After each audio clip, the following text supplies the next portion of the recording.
మహాగణాధిపతయే నమః. సదాశివసమారంభాం శంకరాచార్యమధ్యమాం అస్మదాచార్యపర్యంతాం వందే గురుపరంపరాం. శ్రీమాత్రే నమః. ప్రేక్షకులందరికీ స్వాగతం. గురుగ్రహం మార్పు అనేది మనం ఇప్పుడు తెలుసుకోబోతున్నాం. అయితే ఈ గురుగ్రహం మేషరాశిలో సంచారం అనేది జరుగుతోంది.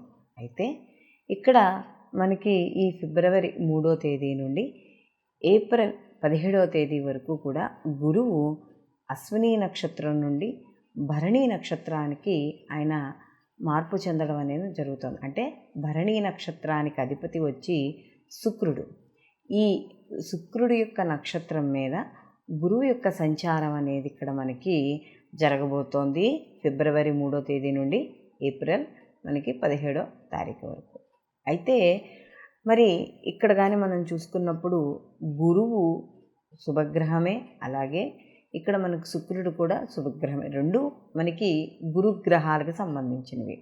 అయితే గురువు మనకి ఇక్కడ గురువుని మనం గురుబలం ప్రతిదానికి కూడా గురుబలం చాలా అవసరం అని చెప్తాం.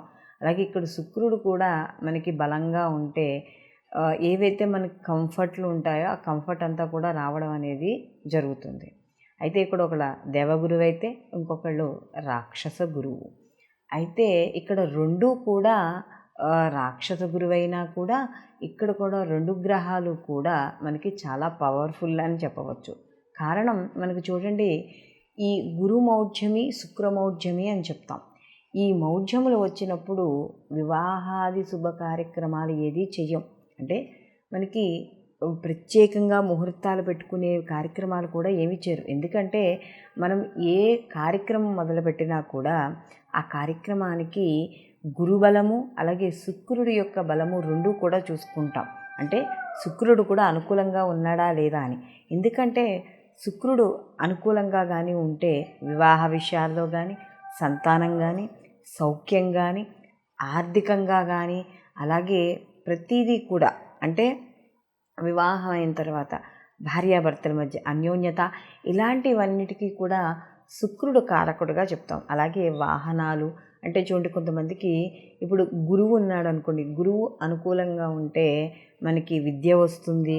అలాగే మనకి ఆస్తిపాస్తులు అంటే తల్లిదండ్రుల పైన పెద్దవారి నుండి వచ్చే ఆస్తిపాస్తులు కావచ్చు, ఇలాంటివన్నీ కూడా ఆధ్యాత్మికము, జ్ఞానము, ఇలాంటివన్నీ కూడా మనకు గురువు ఎలా ఇస్తాడో శుక్రుడు కూడా జీవితంలో సౌఖ్యాన్ని అనుభవించడానికంటే ఎంత కష్టతరమైన కష్టాల్లో ఉన్నా కూడా మనకి శుక్రుడు అనుగ్రహం కూడా ఉంటే అవి పెద్దగా ఇబ్బంది పెట్టవు. అంటే ఒక ఉదాహరణగా చెప్పుకోవాలంటే మనకి ఎంత మండుటెండలో వేసవకాలంలో వెళ్ళేవాడికి కూడా ఒకవేళ అయ్యో మనం ఈ కాసేపు నడుస్తున్నామే, ఈ 10 నిమిషాలు మనం కష్టపడుతున్నామే ఎండలో అనుకునేవాడికి అదే సమయానికి ఎవరో ఒక స్నేహితుడు ఒక బంధువు వచ్చి ఏసీ కారులో ఎక్కించుకుని వెళ్తాడు.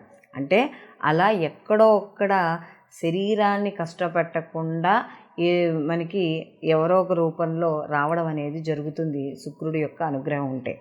అయితే ఇక్కడ ఈ శుక్రుడు భరణీ నక్షత్రానికి అధిపతి కాబట్టి ఆ నక్షత్రం మీద ఈ యొక్క గురువు అనేది సంచారం అనేది జరుగుతోంది. కాబట్టి భరణీ నక్షత్రం మనకు చూసుకున్నప్పుడు 3 నక్షత్రాల యొక్క కలయికతో అంటే త్రికోణాకారంలో ఉండడం అనేది జరుగుతుంది. భరణీ నక్షత్రానికి నక్షత్ర అధిపతి మనం యముడిగా చెప్పడం అనేది జరుగుతుంది. అలాగే ఇక్కడ మనకి వచ్చేటప్పటికి మధ్యనాడి, అలాగే శుక్రుడికి సంబంధించిన భరణీ నక్షత్రానికి సంబంధించినప్పుడు కూడా మనం స్త్రీలింగంగా చెప్పడం అనేది జరుగుతుంది. కాబట్టి ఇవి సహజంగా బేసిక్ కారకత్వాలుగా నక్షత్రాల గురించి మనం చెప్పుకునేటప్పుడు ఇలా వివరంగా చెప్పుకుంటాం. అయితే ఇప్పుడు ఈ గురువు ఈ శుక్ర నక్షత్రానికి సంబంధించిన దాంట్లో సంచారం చేయడం వల్ల అసలు ఎటువంటి ఫలితాలు ఉంటాయి ఈ యొక్క ద్వాదశ రాశుల వారికి అనే విషయాన్ని తెలుసుకుందాం.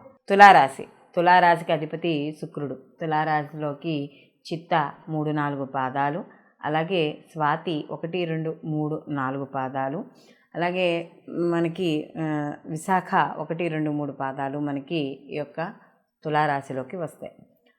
మనకి ఈ తులారాశి అధిపతి అయిన శుక్ర నక్షత్రంలోకి గురువు సంచారం చేయడం అనేది జరుగుతోంది.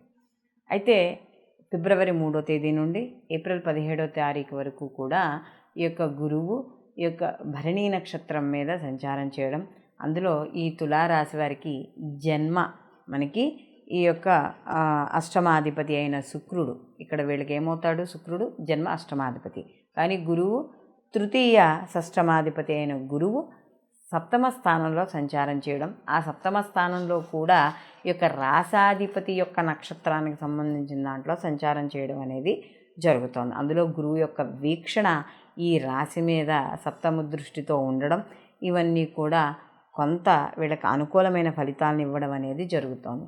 అందులో ఇక్కడ శుక్రుడు అనేటప్పటికీ మనం కంఫర్ట్, సౌకర్యము, అది ఏదైతే సౌఖ్యం ఏదైతే ఉందో అది, వివాహము, ఇలాంటి విషయాల్లో ఎక్కువగా దీని ఇంపాక్ట్ ఉండడం అనేది జరుగుతుంది. అంటే వివాహం కాని స్త్రీ పురుషులు ఎవరైనా ఉంటే వాళ్ళకి వివాహం అయ్యే సూచనలు, వాటికి సంబంధించిన విషయాలు ముందుకు వెళ్ళడం, లేదా వాటికి సంబంధించిన విషయాలు మాట్లాడడం, ఇలాంటివన్నీ కూడా జరుగుతూ ఉంటాయి.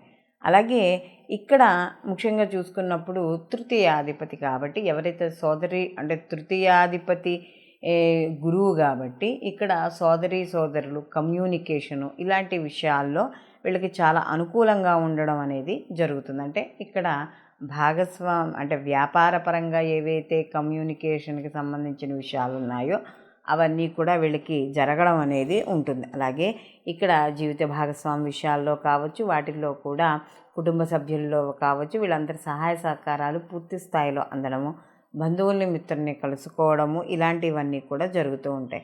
అలాగే ఇక్కడ షష్టమాధిపతి గురువయ్యాడు, అందులో ఆయన సప్తమ స్థానంలో ఉన్నాడు, వ్యాపారపరంగా కూడా మంచి అనుకూలత, లాభాలు ఏర్పడము, ఇలాంటివన్నీ కూడా జరుగుతూ ఉంటాయి. వృత్తి ఉద్యోగ వ్యాపారాల పరంగా కూడా మంచి మార్పులు చోటు చేసుకోవడం అనేది జరుగుతుంది. అలాగే ఇక్కడ ఏవైతే కాస్త ప్రయాణాలు అనేవి కాస్త అధికంగా ఉండడము, ప్రయాణాల్లో కాస్త కంఫర్ట్ అనేది ఈసారి ఎక్కువగా ఏర్పడడం అనేది జరుగుతుంది.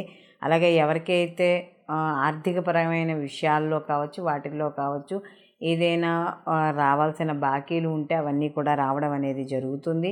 అలాగే దూర ప్రయాణాలు, విదేశీ ప్రయాణాల కోసం, లేదా విదేశాల్లో ఏదైనా ఉన్నత విద్య, దూర విద్య, ఇలాంటివి కోసం ఎవరైతే ప్రయత్నిస్తున్నారో అవన్నీ కూడా కాస్త ముందుకు వెళ్ళడం, లేదా వాటికి సంబంధించిన విషయాలు ఇప్పటి వరకు ఏమైనా మీకు తెలియకపోయి ఉంటే ఆ విషయాలన్నీ కూడా మీకు తెలియడము, ఇలాంటివన్నీ కూడా జరుగుతూ ఉంటాయి. మొత్తం మీద తులారాశి వాళ్ళకి ఈ యొక్క గురువు శుక్రుడి యొక్క నక్షత్రం మీద సంచారం చేయడం వల్ల శుభవార్తలు, శుభ కార్యక్రమాలు చేపట్టే అవకాశం అనేది ఎక్కువగా కనపడడం అనేది జరుగుతోంది. వీళ్ళు మరిన్ని మంచి ఫలితాలు పొందడం కోసం వీళ్ళు ప్రతిరోజు కూడా అమ్మవారి యొక్క ఆరాధన, లక్ష్మీ ఆరాధన ఎక్కువగా చేసుకోవడం, అంటే లక్ష్మీ ఆరాధనతో పాటు విష్ణు ఆరాధన కూడా చేయాలి. ఓన్లీ లక్ష్మీ ఆరాధన ఒక్కటనే కాదు, విష్ణు ఆరాధన కూడా చేసుకోవాలి. అలాగే అమ్మవారికి సంబంధించిన అంటే మనకి సుగంధభరితమైన పువ్వులు, అంటే ఇప్పుడు మల్లె, లేకపోతే ఇప్పుడు మనకి ఈ కాలంలో దొరికేవి ఏవైనా ఉంటాయి, లేకపోతే మరువంతోనూ అమ్మవారికి పూజ చేయడం. అలాగే ఇక్కడ శుక్రవారం నాడు అమ్మవారికి 11 యాలకులతో ఒక యాలకుల దండ సమర్పించడము, అలాగే ఇక్కడ శుక్రవార నియమాలు పాటించడము, బొబ్బర్లు ఉంటాయి కదా, ఆ బొబ్బర్లను నానబెట్టి ప్రసాదంగా చేసి వితరణ చేయడం ద్వారా ఏవైనా చిన్న చిన్న ఆటంకాలు ఉన్నా కూడా అవి తొలగడం అనేది జరుగుతుంది. అయితే ఇప్పుడు మనం ఈ యొక్క గురువు శుక్రుడి యొక్క నక్షత్రం మీద సంచారం చేయడం వల్ల ఎటువంటి ఫలితాలు కలుగుతాయి అనేది మనం తెలుసుకున్నాం. అయితే ఇది కేవలం గోచార ప్రకారము ఆ యొక్క సమయంలో ఏదైతే నిడివి ఉందో, ఈ సమయం అంటే మనకి ఈ 72 రోజులు ఏదైతే సమయం ఉందో ఆ సమయంలో ఈయన సంచరించేటప్పుడు వచ్చే ఫలితాలు. అయితే మనం ప్రతిసారి చెప్పుకునేదే, ఇక్కడ ఒకవేళ వ్యక్తిగత జాతకంలో కూడా వీళ్ళకి గురువు అనుగ్రహము లేదా శుక్రుడి యొక్క బలము, ఈ యొక్క గురువు కూడా శుక్రుడి యొక్క నక్షత్రం మీద ఇదే సమయంలో వాళ్ళ జన్మ జాతకంలో కానీ ఉన్నట్టు అయితే వాళ్ళకి ఇంకా మరిన్ని మంచి ఫలితాలు పొందడం అనేది జరుగుతుంది.